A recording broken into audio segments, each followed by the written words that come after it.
When most of us think about the price of silver, well, we hope that we will see a massive rise, a spiking, a soaring of the silver price. It does happen. I've documented it many times on this channel, but I've also documented many times when the silver price has fallen. In fact, if you've been following this channel for the past 10 years or so, you will have noticed that silver has fallen more than it has risen. That's just a fact of life. Because the thing is, the reality is that compared to where it was in the early days of this channel, it wasn't irregular to see above $30 an ounce silver back in the old days. Yes, indeed, time does fly for sure. But notwithstanding, that does not mean we should lose confidence in the metal itself, because I think it's all about perspective. And even though this may sound negative, we should look at what has happened with the price of silver throughout history, and mostly big crashes. Let's explore!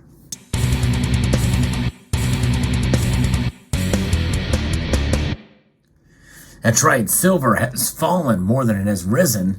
I'm going to be referencing a piece here from some research done from the Aspen Times. And I think this is quite an interesting piece here that talks about the historic gold and mostly silver price from 1850 to 1890, which we really don't have any records of that on macro trends, but we're going to get to macro trends here later, because you will see a pattern there as well. But one thing, I think in order for us to really get a true perspective on where silver is now compared to where it was before, is we need to use inflation-adjusted dollars. And so we're going to do that with a report on this. Now, it's the understanding that the price of silver had mostly focused on what happened after 1880, so there's not a lot of records as what happened before then. But in an 1891 piece by R.P. Rothwell, the author went into detail comparing the two rare minerals to each other and to all commodities, and that's gold and silver, but comparing gold and silver to other commodities like food and other materials. Recently, gold has been selling, for just under $2,000 an ounce, and silver has been fluctuating between, $23 and $25 an ounce recently.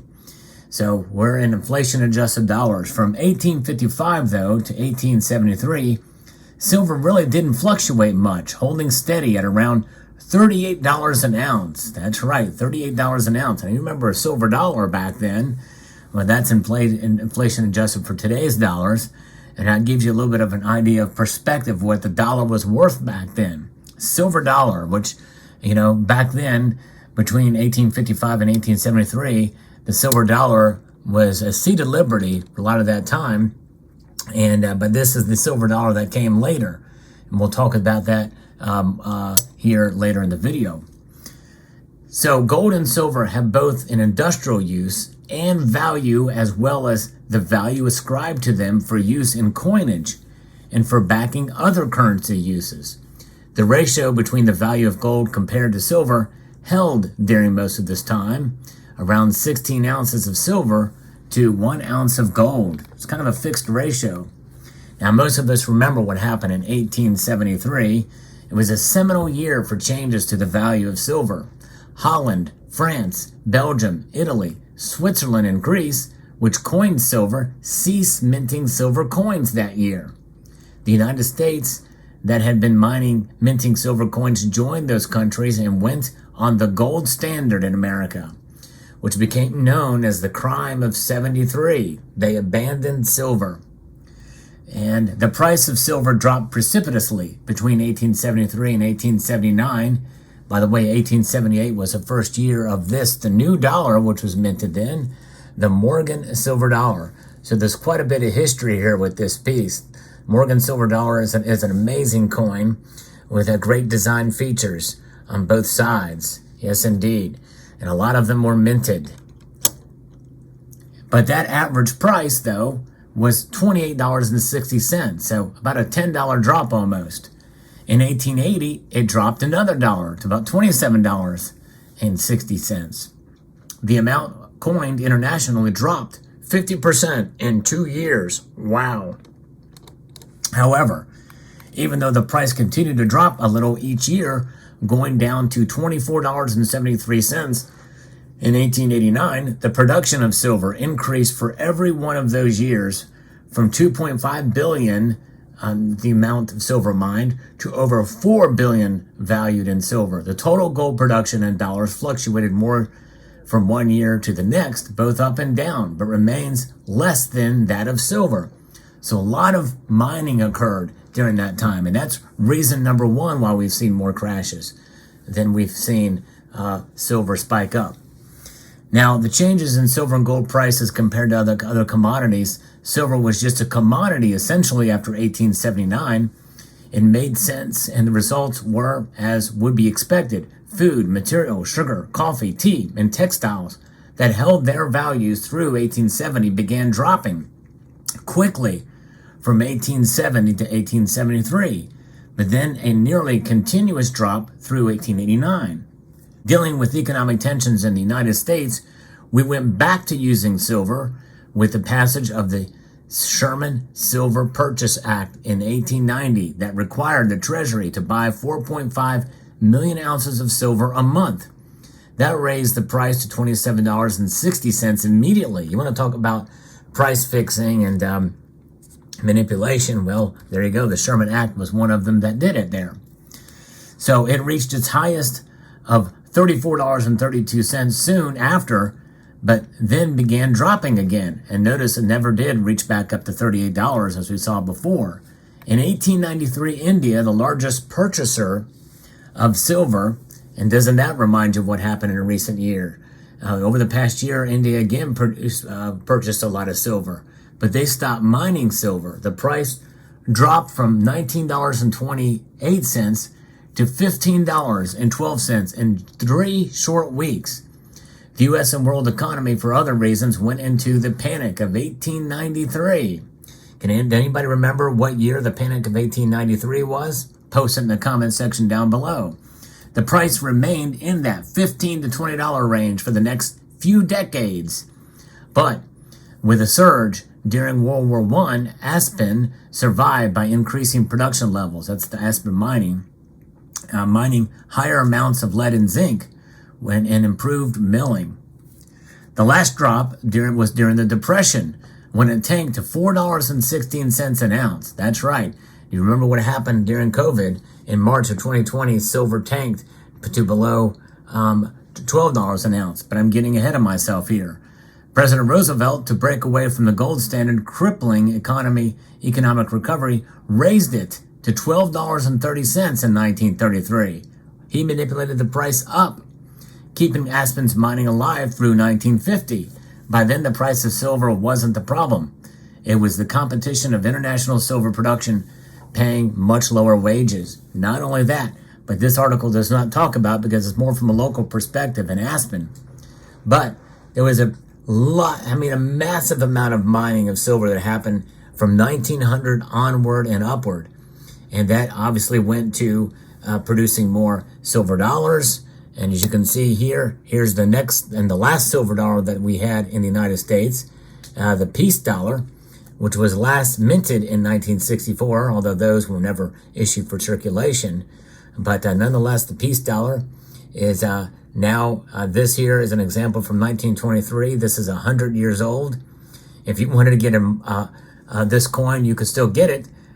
For collectors from the United States Mint is producing these, an uncirculated version as well, although I think they're sold out. But nonetheless, yes, indeed, they have started producing them again, but again, not for circulation.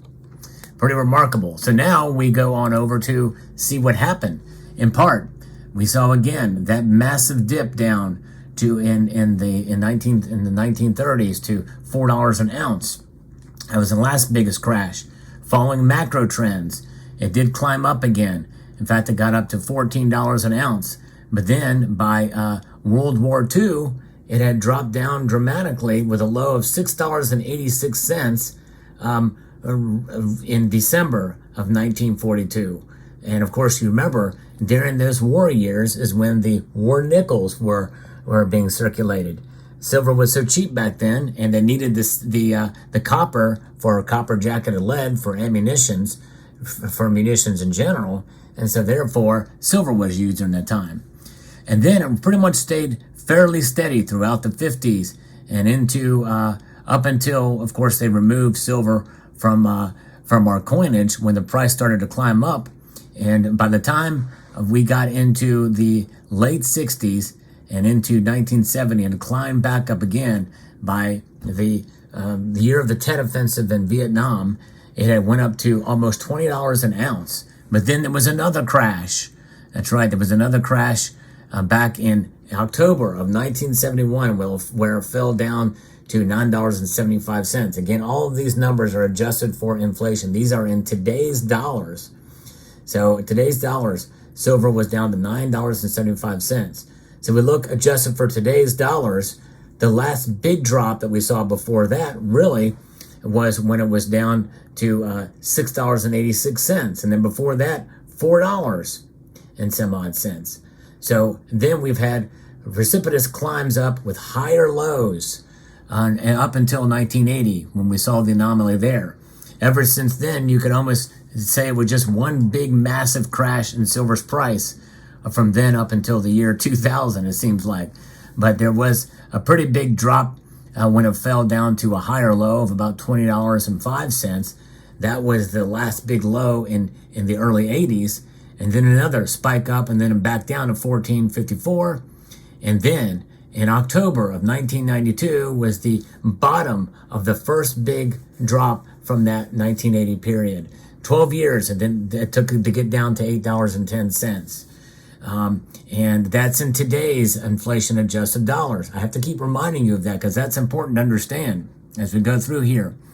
And then to the very bottom of we've seen since 1950, silver in 2001, just before 9/11, it got down to $7.40.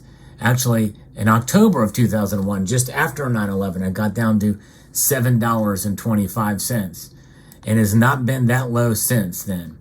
So $7.25 is the low. Actually, I'm looking at it again here. I've zoomed in a little bit more. $7.12 in November of that year. Since then, we've not seen it get anywhere near that low. The last big dip after that, after it rose up then, was during recessions. During the recession of 2007 and 2008, it did dip down briefly to $13.71. And ever since then, where are we at now? Well, inflation adjusted. Obviously, he averages it out, for March of 2020, falling below 12. It did not last very long at all. But the average dip for that period of time was $16.73. And then the last biggest dip that we've seen before today happened in August of 2022, which is where it bottomed out at $18.45. And likely we're going to continue to see higher lows, which means adjusted for inflation, we're really not doing too bad. But again, from the highest highs, which were hyperbolic highs of $50 an ounce back in 2011, that we saw, in fact, actually adjusted for inflation, that is $65.95. If we scroll back to what happened over in 1980, you can see that price, adjusted for inflation, is $139.72, adjusted for inflation. Massive increases, hyperbolic anomalies that really throw off the scale. So when you think about it, these price crashes that we've seen throughout history should encourage you, because you look at these prices and where they are and the average of everything all together throughout all the whole years of tracking this, we are pretty much right on target overall in general. Pretty much where we're at right now is where the price of silver adjusted for inflation over the past 120 years. And when you take into account the years before, from 1850 on, we're doing okay, folks. We're doing okay with silver. So I hope this encourages you. Now let me know what your thoughts are in the comment section down below. I'd like to extend a multitude of gratitude to you all for watching, and to encourage you to please rate, share, comment, and subscribe.